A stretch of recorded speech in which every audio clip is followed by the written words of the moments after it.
समुद्र तल से 10,000 फीट से भी अधिक ऊंचाई पर स्थित एक ऐसा धाम जहां हर साल लाखों श्रद्धालु दर्शन के लिए आते हैं। उत्तराखंड के चारों धामों में से एक ही नहीं बल्कि भारत के बड़े 4 धाम में से एक है श्री बद्रीनाथ धाम। ये सिर्फ एक मंदिर नहीं बल्कि करोड़ों श्रद्धालुओं की आस्था का केंद्र है। मान्यता है कि यहाँ के दर्शन मात्र से ही मोक्ष की प्राप्ति होती है। आज मैं आपको बद्रीनाथ धाम यात्रा की पूरी जानकारी दूंगा। दर्शन का सही समय क्या है, यात्रा का खर्चा क्या रहेगा, रजिस्ट्रेशन प्रक्रिया क्या है और कुछ ऐसे टिप्स मैं आपको बताऊंगा जिससे आपकी यात्रा आसान और यादगार हो जाएगी। वीडियो को पूरा जरूर देखिएगा। मैं आपको यात्रा खर्च से लेकर कुछ महत्वपूर्ण जानकारी भी देने वाला हूँ। कमेंट बॉक्स में जय बद्री विशाल, जय बद्रीनाथ धाम जरूर लिखिएगा। चलिए चलते हैं इस दिव्य यात्रा पर, श्री बद्रीनाथ धाम यात्रा पर। सबसे पहले मैं आपको ये बता देता हूँ कि आप बद्रीनाथ धाम कैसे आ सकते हैं। फ्लाइट से आप देहरादून आ सकते हैं, ट्रेन से हरिद्वार या ऋषिकेश तक आप आ सकते हैं। इसके बाद बद्रीनाथ धाम की पूरी यात्रा बाय रोड ही करनी होती है और हरिद्वार व ऋषिकेश से ही 4 धाम यात्रा की शुरुआत होती है। हरिद्वार से बद्रीनाथ धाम की दूरी करीब 310 किलोमीटर है, वहीं ऋषिकेश से 285 किलोमीटर। अब मैं आपको बताता हूँ यात्रा के तरीके। आप अपनी कार या बाइक लेकर भी यहाँ आ सकते हैं, बहुत अच्छा ऑप्शन है, बशर्ते आपको पहाड़ों पर ड्राइव करने का एक्सपीरियंस होना चाहिए। यात्रा सीजन में बद्रीनाथ धाम के आसपास, जोशीमठ के आसपास बहुत भीषण जाम लग जाता है, तो अपनी कार लाना एक चैलेंजिंग ऑप्शन हो सकता है। दूसरा तरीका है कि आप रेंटेड कैब ले लीजिए। रेंटेड कैब आपको हरिद्वार, ऋषिकेश, दिल्ली कहीं से भी मिल जाएगी, लेकिन ये थोड़ा सा कॉस्टली हो जाता है। तीसरा ऑप्शन है आप शेयर टैक्सी से आ जाइए।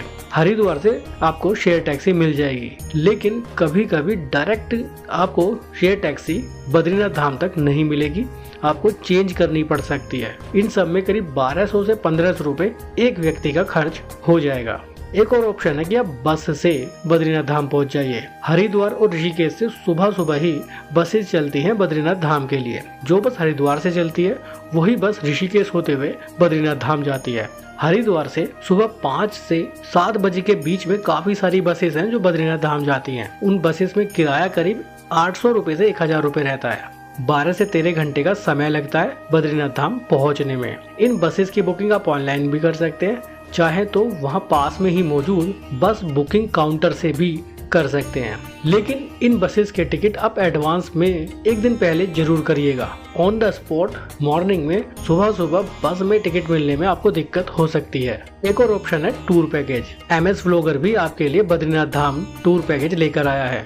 हम पहले भी एक ग्रुप टूर बद्रीनाथ धाम का करा चुके हैं। अब ये वाली वीडियो जरूर देखिएगा जिसमें आप जानेंगे कि MS व्लॉगर का ग्रुप टूर कैसा रहता है। बद्रीनाथ धाम के लिए नेक्स्ट ग्रुप टूर सितंबर में जाएगा, 25 सितंबर को। ग्रुप टूर कैसा रहेगा उसके लिए आप ये वीडियो जरूर देखिएगा। इसके अलावा 16 सितंबर को हम गंगोत्री धाम और हर्षिल के लिए भी ग्रुप टूर लेकर जा रहे हैं। आप चाहें तो उसमें भी सीट बुक कर सकते हैं। दिए हुए नंबर पर कॉल या व्हाट्सएप करके आप अपनी सीट एडवांस में बुक कर दीजिए। जितना जल्दी सीट बुक करेंगे उतना आपको फायदा मिलेगा। हमारे इस टूर पैकेज में होटल स्टे, ट्रांसपोर्ट और ब्रेकफास्ट डिनर भी इंक्लूड रहेगा। दिल्ली से इस टूर की शुरुआत होगी और दिल्ली ही एंड होगा। बद्रीनाथ धाम के ग्रुप टूर में 3 रात का स्टे भी इंक्लूड रहेगा। होटल्स बहुत अच्छे रहेंगे। बाकी अधिक जानकारी के लिए आप बद्रीनाथ धाम के ग्रुप टूर की ये वीडियो जरूर देखिएगा। कम बजट में अच्छा टूर करना चाहते हैं तो MS व्लॉगर का ग्रुप टूर एक अच्छा ऑप्शन होने वाला है। अब मैं आपको बताता हूँ कि हरिद्वार से बद्रीनाथ धाम की रोड ट्रिप कैसी रहती है। देखिए, अगर आप बसेस से आते हैं तो हरिद्वार से चलने वाली बस ऋषिकेश होकर ही बद्रीनाथ धाम जाती है। बद्रीनाथ धाम की रोड ट्रिप में हम पंचप्रयाग से होकर निकलते हैं। मैं वो 5 प्रयाग आपको इस वीडियो में दिखाने वाला हूँ, तो वीडियो को पूरा जरूर देखिएगा। हरिद्वार से ऋषिकेश और ऋषिकेश से आगे जब हम चलते हैं तो हम पहुंचते हैं देवप्रयाग। देवप्रयाग पंचप्रयाग में से पहला प्रयाग है। यहाँ पर बद्रीनाथ धाम से आने वाली अलकनंदा नदी और गंगोत्री धाम से आने वाली भागीरथी नदी का संगम होता है। यहीं से गंगा जी की शुरुआत होती है। नीचे लोग स्नान कर रहे हैं, देख रहे होंगे आप लोग। ये जो नदी है ये है भागीरथी नदी जो गंगोत्री धाम से आती है, और ये वाली जो नदी है ये अलकनंदा नदी है जो बद्रीनाथ धाम से आती है और यहाँ पर आकर संगम हो जाता है। और यहाँ से ये नदी आगे गंगा जी बनकर चलती है जो ऋषिकेश होते हुए हरिद्वार होते हुए आगे जाती है। देवप्रयाग से आगे चलते हैं तो हम श्रीनगर होते हुए पहुंचते हैं रुद्रप्रयाग, जो दूसरा प्रयाग है। यहाँ पर बद्रीनाथ धाम से आने वाली अलकनंदा नदी और केदारनाथ धाम से आने वाली मंदाकिनी नदी का संगम होता है। ये भी एक अहम पड़ाव है। रुद्रप्रयाग से जब हम आगे चलते हैं तो हम पहुंचते हैं कर्णप्रयाग। कर्णप्रयाग में बद्रीनाथ धाम से आने वाली अलकनंदा नदी और पिंडर नदी का संगम होता है। बद्रीनाथ धाम की रोड ट्रिप बहुत खूबसूरत नज़ारों से भरी रहती है। रास्ते में पहाड़ों के, पहाड़ी वैली के बहुत सुंदर नज़ारे देखेंगे। ये रोड ट्रिप एक यादगार रोड ट्रिप रहती है। कर्णप्रयाग से थोड़ी ही दूरी पर नंदप्रयाग आता है, जो चौथा प्रयाग है। यहाँ पर अलकनंदा नदी और मंदाकिनी नदी का संगम होता है। वहीं नंदप्रयाग के बाद हम पहुँचते हैं विष्णुप्रयाग, जो पांचवा प्रयाग है। यहाँ पर अलकनंदा नदी और धौली गंगा का संगम होता है। तो इस तरह से हरिद्वार, ऋषिकेश से लेकर बद्रीनाथ धाम के बीच में हम पंच प्रयाग की भी यात्रा कर सकते हैं। अगर आप अपनी गाड़ी लेकर आते हैं, अपनी कार से आते हैं या बाइक से आते हैं, तो आप इस यात्रा के दौरान पंच प्रयाग के भी दर्शन करने आसानी से जा सकते हैं। लेकिन अगर आप बस से आते हैं तो आप इन सभी पंच प्रयाग को मिस कर देंगे। हालांकि एक प्रयाग और है जिसे हम बद्रीनाथ धाम में दर्शन करेंगे। वो कौन सा है, जानने के लिए वीडियो को पूरा जरूर देखिएगा। बद्रीनाथ धाम की रोड ट्रिप खूबसूरत नज़ारों से भरी होती है। पहाड़ों के शानदार व्यू, खूबसूरत झरने, खूबसूरत वैली व्यू आपको देखने के लिए मिलेंगे। सच बताऊं तो चारों धाम में सबसे खूबसूरत रोड ट्रिप रहती है बद्रीनाथ धाम की। अगर आप अपनी कार या बाइक से आते हैं तो रास्ते में आपको जगह जगह पेट्रोल पंप आसानी से मिल जाएंगे। हालांकि जोशीमठ में एक लास्ट पेट्रोल पंप है, उसके बाद 43 किलोमीटर तक कोई पेट्रोल पंप नहीं है। लास्ट पेट्रोल पंप फिर आपको बद्रीनाथ धाम में ही देखने के लिए मिलेगा। उस समय पहले बद्रीनाथ धाम में कोई पेट्रोल पंप नहीं था, तो लास्ट पेट्रोल पंप जोशीमठ में ही था। यात्रा सीजन के दौरान मई, जून इन महीनों में इन सभी पेट्रोल पंप पर पेट्रोल डीजल का थोड़ा सा इश्यू हो जाता है। तो जहां भी आपको फ्यूल मिले आप गाड़ी में फ्यूल फिल करा लीजिए। ये जो व्यू आप देख रहे हैं ये बद्रीनाथ धाम का बस स्टैंड है। अगर आप बसेस से आते हैं तो वो बस आपको यहीं पर ड्रॉप करेगी। बद्रीनाथ धाम में मास्टर प्लान के तहत बहुत बड़े स्तर पर विकास कार्य हुआ है और अभी भी चल रहा है। उत्तराखंड के चारों धाम की बात करूं तो बद्रीनाथ धाम बहुत विकसित हो चुका है। जैसे बाजार आपको बद्रीनाथ धाम में देखने के लिए मिलेंगे, वैसे बाजार आपको न गंगोत्री में मिलेंगे, न यमुनोत्री में और न ही केदारनाथ धाम में। और हो भी क्यों ना, क्योंकि बद्रीनाथ धाम भारत के बड़े 4 धाम में से भी एक है, जिसमें रामेश्वरम, द्वारकाधीश, श्री जगन्नाथपुरी धाम और बद्रीनाथ धाम उन्हीं में से एक चौथा धाम है। अब बात करते हैं कि बद्रीनाथ धाम आने के बाद कहाँ रुकें। देखिए, बद्रीनाथ धाम में होटल्स, गेस्ट हाउस और धर्मशाला बहुत सारी हैं, लेकिन यात्रा सीजन में यहाँ पर होटल्स की बहुत दिक्कत हो जाती है। कुछ होटल्स, धर्मशाला तो ऐसे हैं जो प्री बुक रहते हैं। कुछ इस तरह की होटल, कुछ इस तरह के रूम आपको यहाँ पर मिल जाएंगे। मई जून में इन होटल्स में किराया 4000 से लेकर 10,000 तक रहता है। कुछ होटल्स में तो पर पर्सन वो चार्ज करते हैं 1500 से 2000 रुपए पर पर्सन तक। हालांकि जुलाई और अगस्त के महीने में थोड़ा सस्ता हो जाता है। कारण सिर्फ एक है, बारिश बहुत ज्यादा होती है तो यात्री कम आते हैं। उसके बाद सितंबर और अक्टूबर में फिर से महंगा हो जाता है, क्योंकि बद्रीनाथ धाम में लाखों की संख्या में श्रद्धालु आते हैं। आइए अब मैं आपको बताता हूँ कि बद्रीनाथ धाम में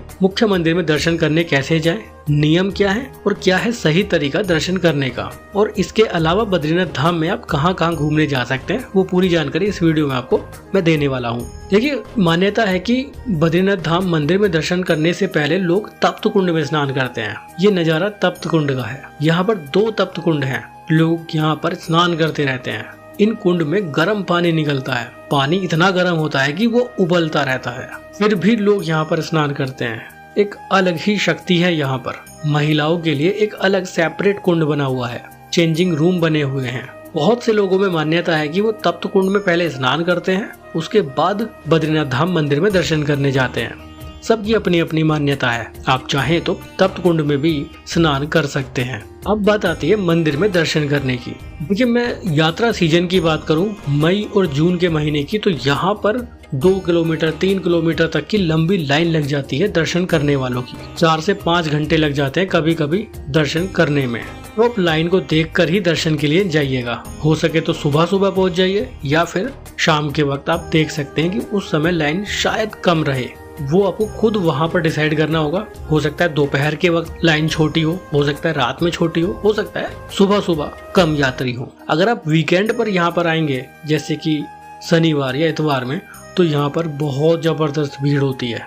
वीकेंड को आप अवॉइड कर सकते हैं। अगर आप दर्शन करने आते हैं तो मंदिर के आसपास कोई पर्टिकुलर शू स्टैंड नहीं है। या तो आपको इधर उधर ही जूते उतारने होंगे या फिर आप अपने होटल में ही शूज उतार कर आइएगा, क्योंकि मैंने यहाँ पर देखा था कि बहुत से यात्रियों को वापस अपने शूज मिले ही, या फिर आप जहाँ से प्रसाद लेते हैं वहीं पर अपने शूज उतार सकते हैं। ये कुछ छोटे छोटे मैं टिप्स आपको दे रहा हूँ इस वीडियो में, जो आपकी बहुत हेल्प करेंगे बद्रीनाथ धाम यात्रा के दौरान, क्योंकि भीड़ इतनी ज्यादा होती है कि आप समझ नहीं पाएंगे कि दर्शन करें कैसे। अगर प्री प्लान होकर जाएंगे तो आपको बहुत इजी हो जाएगा। अब मैं आपको कुछ और दूसरे टिप्स दे देता हूँ। आप यात्रा रजिस्ट्रेशन कराकर जरूर आइएगा। फिर भी अगर आपका यात्रा रजिस्ट्रेशन नहीं हुआ है और आप बद्रीनाथ धाम पहुँच गए हैं, तो ये जो काउंटर आप देख रहे हैं ना, यहाँ पर आप अपना फ्री यात्रा रजिस्ट्रेशन करवा सकते हैं। अगर करवा कर आए हैं तो यहाँ से दर्शन टोकन ले सकते हैं। मैंने इनसे पूछा कि इस दर्शन टोकन का फायदा क्या है। हालांकि ये तो स्पष्ट जवाब नहीं दे पाए, लेकिन अगर आपके पास दर्शन टोकन होगा तो शायद आपको दर्शन करने में काफी आसानी हो जाएगी। तो ये दर्शन टोकन जरूर लेके जाइए, कुछ इस तरह का टोकन आपको मिल जाएगा। तो यहाँ से निःशुल्क पंजीकरण करवा सकते हैं। रजिस्ट्रेशन ऑनलाइन करा के आए हैं तो यहाँ से टोकन मिल जाएगा दर्शन करने के लिए। ये है रले ज्योतिर्मठ बद्रिकाश्रम हिमालय के सामने, मानव कल्याण आश्रम से जो सीधा रोड इधर आ रहा है उस पे ही ये काउंटर बना हुआ है। अलकनंदा नदी पर बने इस खूबसूरत ब्रिज से होते हुए आप मंदिर तक जाएंगे। लाइन में लग जाइए, बद्रीनाथ जी के जयकारों के साथ आगे बढ़ते रहिए। साथ ही मैं आपको कुछ एडवाइस भी देना चाहता हूँ। बद्रीनाथ धाम बहुत ऊंचाई पर स्थित है, तो यहाँ पर थोड़ी बहुत माउंटेन सिकनेस हो जाती है हाई एल्टीट्यूड की वजह से। तो यहाँ पर जगह जगह ऑक्सीजन कैंप लगाए हुए हैं, प्राथमिक स्वास्थ्य केंद्र बनाए गए हैं। लोगों को ऑक्सीजन का इश्यू यहाँ पर होने लगता है, तो थोड़ा सा ध्यान रखिएगा इन सब बातों का। मंदिर में दर्शन सुबह 5 बजे शुरू हो जाते हैं, जो रात में 10 साढ़े 10 बजे तक होते रहते हैं। चलिए मंदिर में चलते हैं और आपको दर्शन कराने की कोशिश करता हूँ।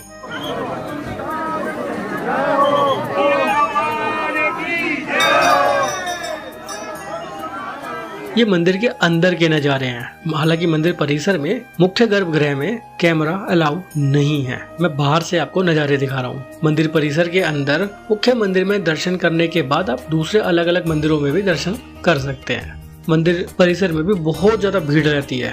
अगर आप एक ग्रुप में आते हैं, आप एक फैमिली को लेकर आते हैं, तो हो सके तो सभी लोग एक साथ लाइन में लगे और एक साथ दर्शन करने के बाद साथ ही बाहर निकलें, क्योंकि यहाँ इतनी ज्यादा भीड़ होती है कि लोग एक दूसरे से बिछड़ जाते हैं। तो आप भी बद्रीनाथ धाम में दर्शन कर सकते हैं और कमेंट बॉक्स में जय बद्री विशाल, जय बद्रीनाथ धाम जरूर लिखिएगा। बद्रीनाथ धाम दर्शन के बाद आप पास में ही मौजूद विष्णु पादुका दर्शन के लिए भी जा सकते हैं, या फिर आप अगले दिन सुबह सुबह विष्णु पादुका दर्शन के लिए भी जा सकते हैं।